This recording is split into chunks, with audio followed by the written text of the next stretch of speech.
Hello, welcome to your edition of our show. Money means business, and as we always say, business means money. Stability and business, and a lot of other elements actually mean money and mean stability and mean a lot. Like the situation that we've been passing through, actually, the COVID-19 pandemic that is affecting all the economies, and it's unknown where we're going with the second mutated virus.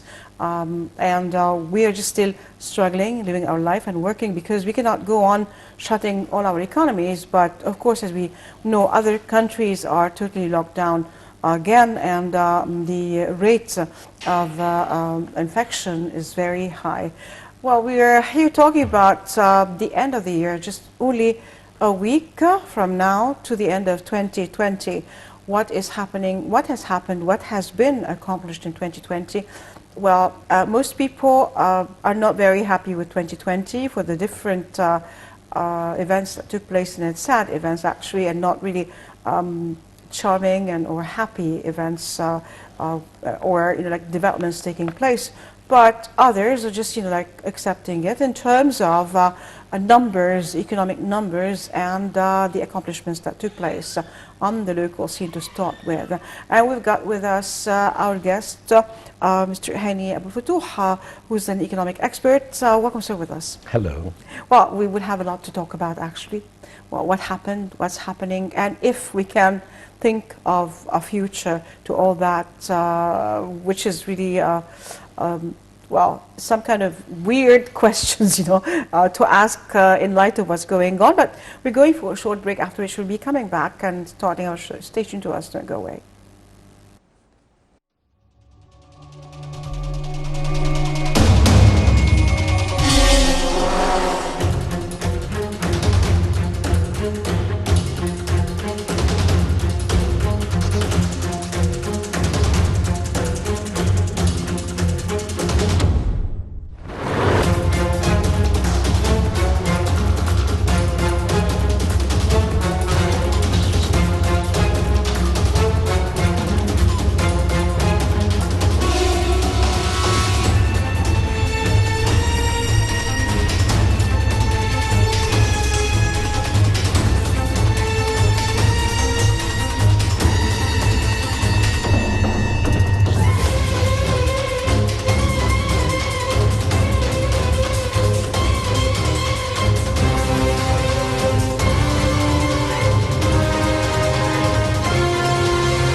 And welcome back again with our guest, Mr. Hani Abou Fatouh, economic expert. Thank you, sir, again for being with us. It's always a pleasure having you.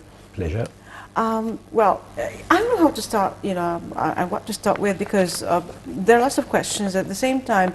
While talking about the performance of the Egyptian economy, there were like Shadpour and other monetary institutions that praised the performance of the Egyptian economy. Well, that wasn't the first wave, that it came out doing very well out of the first wave of the coronavirus pandemic. Now we're going to the second wave right now. We are in the second wave, and nobody knows what's going on. But how do you see the performance? Let's say if we are reviewing the performance of the Egyptian economy and the different projects that took place that are just are being built right now and being executed. How are things right now? How do you see things in Egypt? Well, as you said, that many people are not happy with the year 2020 Yeah. because of what has been happening worldwide. If we talk about the performance of the Egyptian economy, in fact, the performance, the financial performance of the Egyptian economy during the COVID-19 pandemic exceeded the expectations. If we are talking about the major indicators, economic indicators, I have prepared some indicators here to illustrate the current status versus the situation 2 years and 3 years ago. If, for example, in order to illustrate how is the economy progressing, I will speak about, or I will illustrate some important indicators here, like the growth rate. The growth rate, economic growth rate, is estimated to stand at 3.6% versus 4.2% in year 17, the year which Egypt started the economic reform program. And by the way, Egypt is the second economy worldwide to achieve a positive growth rate, whilst all other economies, even in the developed countries, are contracting. Their economies are shrinking during this difficult time. Another indicator is the GDP. The Egyptian GDP in this financial year is 5.5 trillion versus 3.4 trillion in the financial year 16 and 17. You can imagine now this progress from the financial year 16 now to 18 to year 20. Despite the previous year, the GDP was 5.2 trillion, but it is justified that because of the pandemic, the GDP slightly dropped. Another indicator is the foreign exchange reserves. The foreign exchange reserves held by the Central Bank of Egypt now stands at 39 billions, as opposed to $23 billion in year 16 and 17. Despite despite the reserve was at its highest level in February this year, it reached $45 billion, but of course we understand that there were some pressure on the reserves and paying the external debts, the installments, and the unexpected dues. During the pandemic, the reserve slightly dropped down, but for the previous 6 months consecutively, the reserves is accumulating and now stands at $39.22 billion. If we speak about the average annual inflation rate, it stands now at 5.7%. Of course, everybody, you will remember that a few years back, even before the launch of the economic reform program, the inflation was too high. Yes. In July 18, it reached 32 or 33%. Yeah. Now, the central bank has tackled the inflation rate and curbed the inflation to reach 5.7, which is actually lower than the floor or the target inflation set for the financial year 20. It was a margin between 6 to 12%. And last week, the Central Bank of Egypt has amended its target inflation rate until year 2020 to be 7% with a margin of 2% up and down. Yeah. So this means that the curbing inflation rate is in the right track, which matches actually with what the IMF has agreed with Egypt on this file.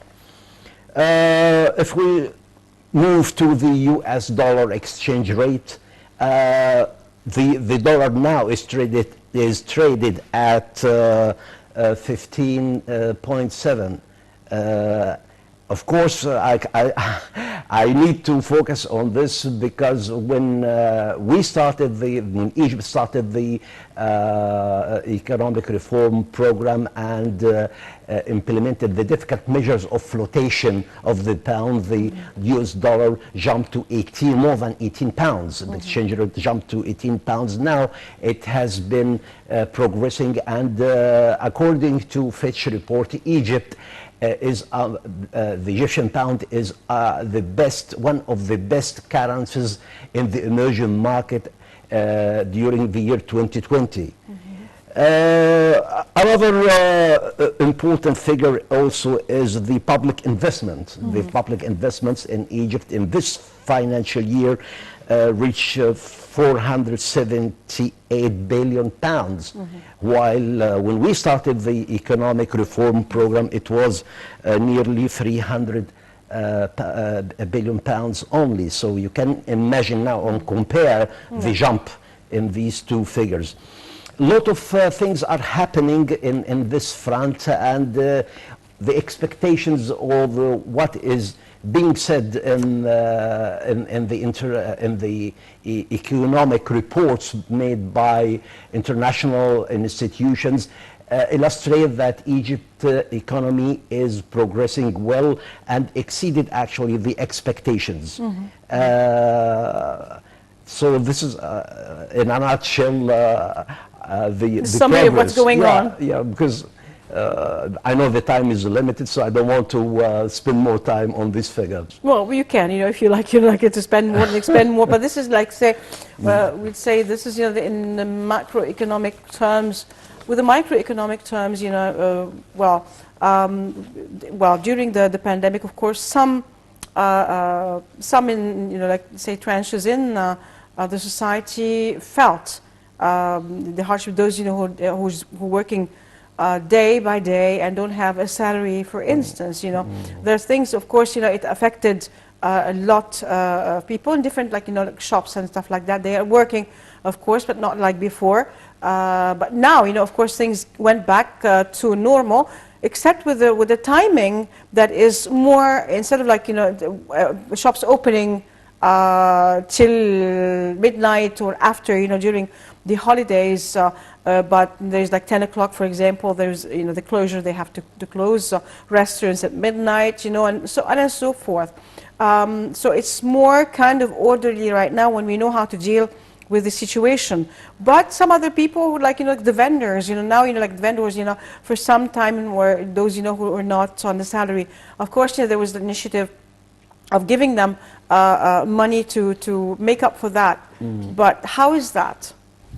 Well, at the start of the measures to elevate the pressure on those segments, the Egyptian government allocated funds to exceptional payments to the irregular workers, £500, except for nearly 1.5 million irregular workers, and it was planned at the start to be only for 3 months, but this was extended until the end of year. Of course, this is £500 maybe is not sufficient, but at the civil society, of course, the civil society, the business associations, and the charitable organizations have a role in this issue.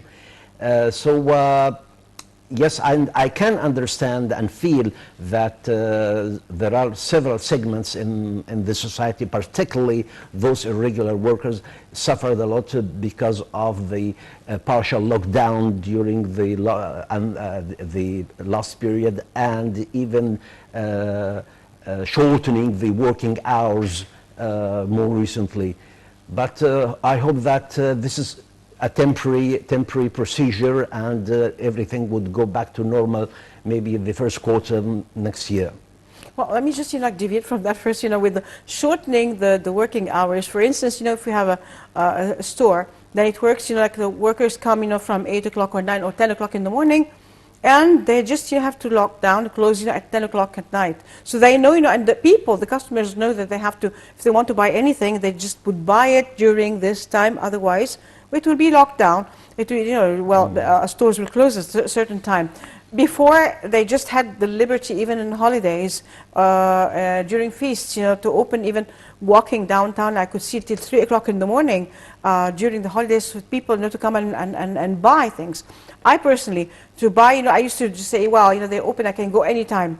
But knowing that they close at 10 o'clock, I just, accustomed myself automatically that if I want to get something, I finish, my shopping and everything, I find like 9 o'clock I finish, not even 10 o'clock. So I just, work, according to the schedule that the shops are working for.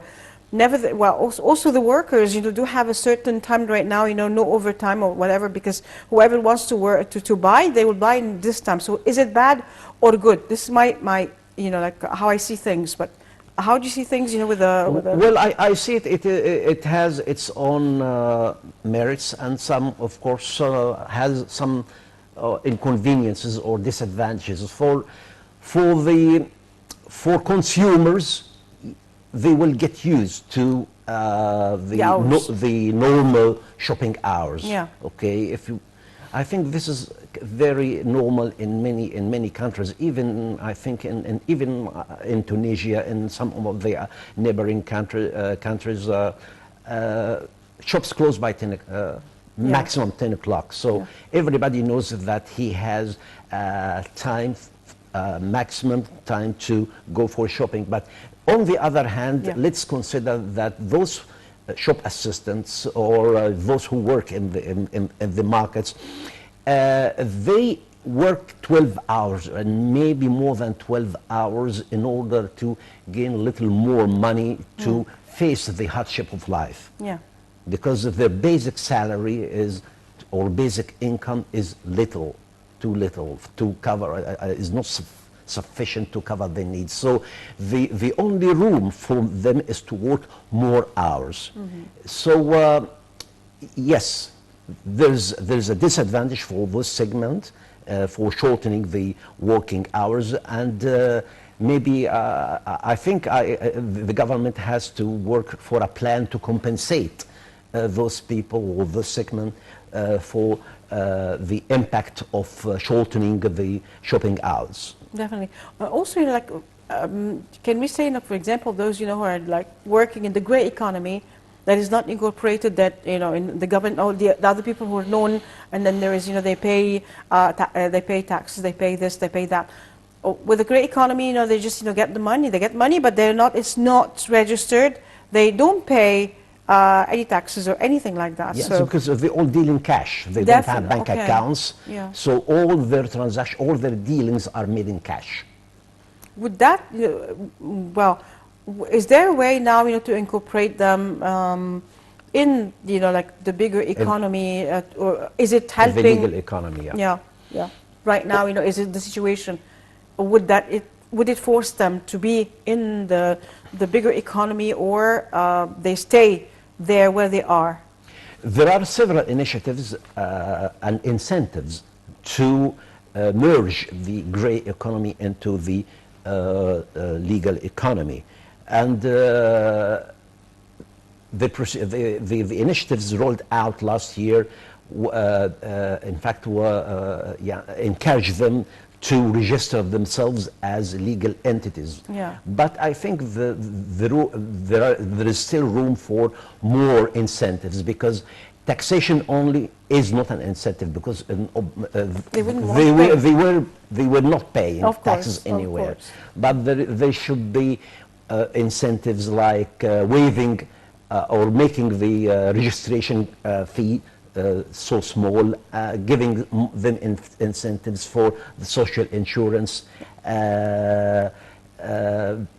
opening bank accounts for them with the minimum paper requirements. So it was a big hurdle in the banking system to accept opening business accounts without commercial registrations and licenses and blah blah, many papers. But in order to attract this segment, a practical approach must be exercised or followed, knowing that they were living for many years without in the dark. Okay, if we want to give them that was and to suitable for integrate them. them, okay, we have to give them little something tangible or incentive to be integrated into the legal economy. But that, you know, seems to be a bit hard. It is a bit hard. It's a challenge because the size of the gray economy is so huge. It is estimated maybe like 35, more than 30, between 35 to 45. There is no official or exact precise figure about the size of the gray economy, but in all cases it is not less than 40% of the total size of the economy. Definitely. Well, you know, to proceed, let me just ask you a question. Right now, you know, we are in this situation, and the second mutated, you know, like in the phase of the virus, the COVID-19 virus. And, you know, we're supposed to be doing well with the testimony of the international monetary institutions. But now, this is a new phase, you know, apart from everything, can you think of, you know, like, in the future, the near future, I'm not talking about the farther future, how things would be in light of what's happening right now with the COVID-19, the economy, especially that other countries in Europe are totally locked down? It seems like you're talking about expectations for the future. Yeah. Sadly, I don't have expectations for the future. Can anybody have expectations, or would he be lying? If I say, you know, I can expect this and that, did anybody expect the situation we're in? Did anybody expect the lockdown? Research houses, they have expectations, but they step back afterwards and change their expectations to match the status quo. But for me, I don't see in such a great deal of uncertainty that is prevailing the world. I don't have expectations, and I would be lying if I tell you that I expect that the economy would be better by first quarter, because you see, 3 weeks ago, even less than 3 weeks ago, the virus version 2 of COVID, okay, in UK, it changed the whole world, the thinking of the whole world. Are we in the right directions? Are the vaccine, which have been progressing in many countries, are they suitable to match or to cure the version 2 of COVID-19? That's the question. Or the COVID-20? It's a question. Similarly, okay, with such uncertainty, I would hesitate to expect what is the future. But what they said is that, well, it's going to last for long, so you better coexist with the virus, which means, you know, like there'll be infections, and there'll be, you know, like if anybody is weak or having some kind of diseases, can be badly affected by the disease of the COVID-19, the pandemic. So no one knows what's going on and what will happen. Even with the shots that they're talking about, nobody knows the performance of these shots and the effect on from one person to another. Mind you that in all countries now, people are average people are rethinking about taking the vaccine, whether this vaccine is good or bad, the American one is good or bad, the Chinese one, the German one. How many vaccines are being produced? Yeah. Okay, so which one is good and which one is bad? Nobody knows. No, nobody knows. They're all expectations, and they were are developed speculations. in a very short time, and this short time itself casts doubts about the efficiency and safety of the vaccine. Yeah, definitely. Well, we'll go for a short break. After, we'll be coming back, resuming our talk. Stay tuned to us, don't go away.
We're back again with our guest, Mr. Hani Mفتوح. Well, we cannot expect anything, of course, definitely. But then, what made the Egyptian economy score better than, better than other economies?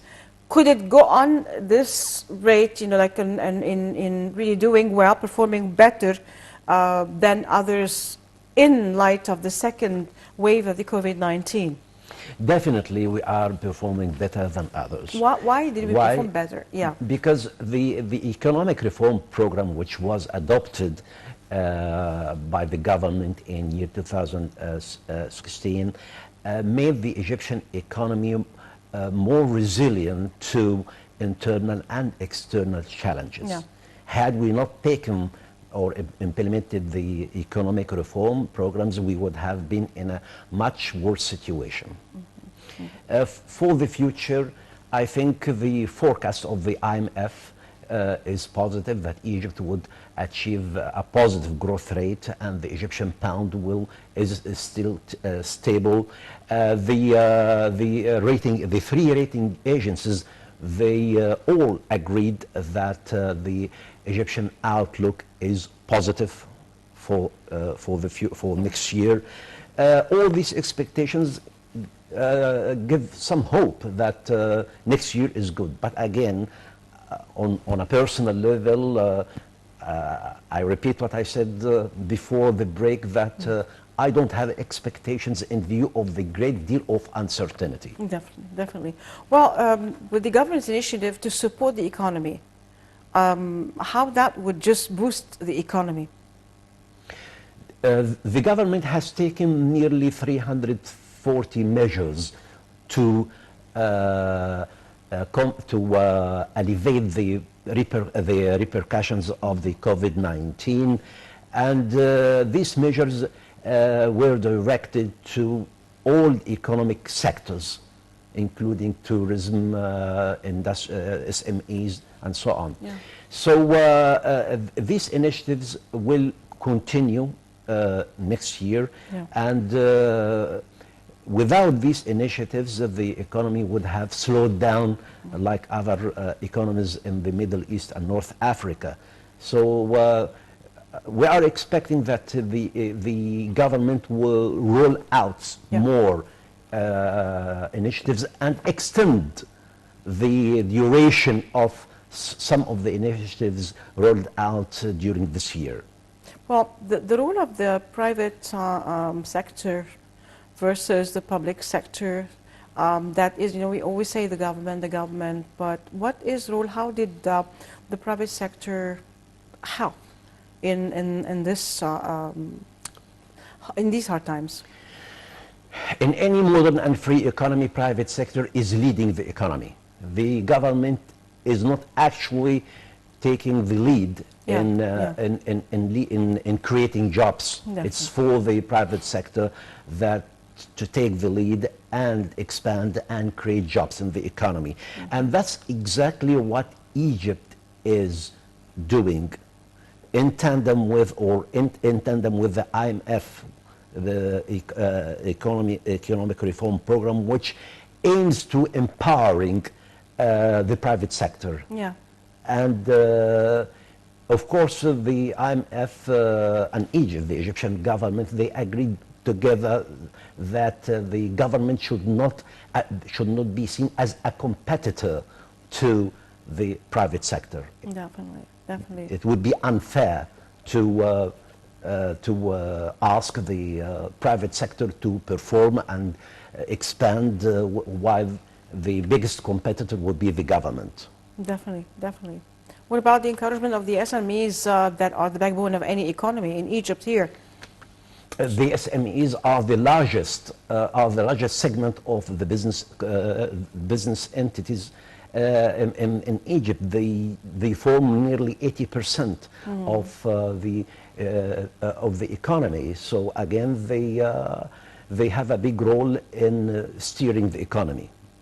What can we? Well, since we're not expectations, but what can be done to boost the economy in those hard times?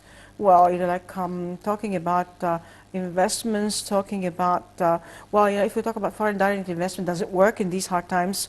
What can be done in order to boost the economy and help it till, we come out of this pandemic case? Put it as simple as that, stimulating the demand. And that's what actually the government has as an initiative rolled out 2 or 3 months back. ما يغلاش عليك. Yeah. Because Egypt has a huge population, okay, and the demand is so high. If we stimulate, the government stimulates the demand, this means that more businesses would open, the performance of the different sectors would go back to semi-normal. Unemployment would be better, would improve. Now the unemployment rate is back to the same level before COVID-19. It's stand now at 7.3%. Okay, so the buzzword or the key word here is stimulating the demand, because demand is the only way to move away from recession. Okay, what about how do we, let's say, minimize unemployment in these times? Minimizing the employment is important, but giving in mind that the unemployment 7.2% does not indicate that everyone capable of going to the job market has a job. Yeah. Because there are some specialities or skills not available for those seeking jobs. Definitely. So maybe the biggest chunk of the jobs available in the market could be in the construction section, but there are other specialities or other disciplines which are not having a place in the job market. These must be looked into. The government could, for example, launch programs, training programs to acquire them the skills needed for the job market. Especially these times when things are slow. I think it's a better time to just help those who will give them, as you said, the talents they should, or the necessary workmanship, necessary know-how in order to be able to compete in the job market. Maybe what is called the nano-finance is a solution. Nano-finance is the very, very tiny finance for tiny projects. Yeah. Maybe less than £5,000, or I don't know how much, but if we encourage those who were laid off to start their own very tiny projects by giving them tiny, very little finance, the nano-finance, this would actually help them to go back into the loop. Definitely. Well, we have less than 2 minutes actually. Well, I'm not going to say expectations, because nobody can expect what's happening next second actually with the different with the variables and the things that are happening. But in light of now, the government working, how do you see? Well, the time being, and if we're rolling right now, for the new year, for the coming period, the very short period, how things are going to be developing with the performance of the government, performance of the economy, and all that's happening. I see that the performance of the government is stable, with some hopes given by the international research houses and international institutions.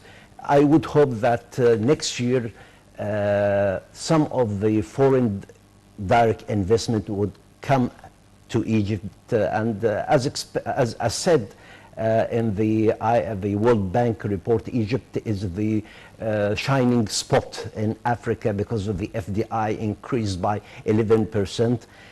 Still, I have some hope that with the opening of or the decreasing the difficult measures and the lockdown abroad, Egypt would be ready to attract direct investment, foreign direct investment again. Well, I hope for the best. Mr. Hani Abou Fatah, thank you very much for being with us. Pleasure. It was a pleasure. It's our pleasure. Thank you for being there. We'll see you again next week. As for now, God bless Egypt, God bless Egyptians, God bless our army, our white army, our police, our president. And as we quote from the Holy Quran, ادخلوا مصر إن شاء الله آمنين, enter Egypt, God willing, safe. And from the Holy Bible, Mubarak شعبي مصر, blessed be Egypt, my people. I'm Dali Nazim signing off. And have a very Merry Christmas and a very Happy New Year 2021. And happy end of the year, inshallah, God willing. And we'll see you again next week. Goodbye for now.